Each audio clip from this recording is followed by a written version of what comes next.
Hindi ka pa ba nakadalo sa Ati-Atihan Festival? Kung oo, oras na para makisaya sa pinakamalaking pesta ng mga Pilipino. Ngayong buwan ng Enero, ipinagdiriwang ang Kalibo Santo Niño Ati-Atihan Festival na itinuturing na the mother of all Philippine festivals. Ito ay isang pagdiriwang na ginaganap taon-taon tuwing buwan ng Enero bilang parangal sa Santo Niño, banal na bata o sanggol na Jesus sa ilang bayan ng lalawigan ng Aklan. Kabilang sa mga nagdiriwang ng Ati-Atihan ay ang bayan ng Ibahay, Lezo, Malinaw, Makato, Batan,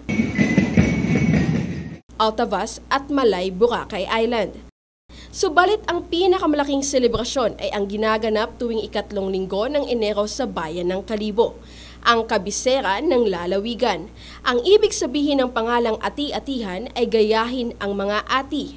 Ang Kalibo Santo Niño Ati-Atihan Festival ay dinarayo ng libu-libong deboto sa loob at labas ng probinsya para sumampalataya at makisaya sa pamamagitan ng sadsad sa kalye at marami pang mga aktibidad.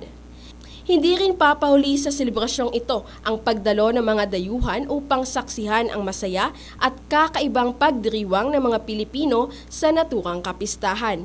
Kaya ngayong selebrasyon ng Ati-Atihan Festival, huwag kalimutang sumigaw ng Viva kay Señor Santo Niño! Santo Niño, bendisyon ni kami! Balita mula dito sa lalawigan ng Aklan. Ako si K5 Villarreal Escual para sa serbisyo publiko at kasiyahan sa probinsya ng Aklan, ang kampyon na istasyon, K5 News FM.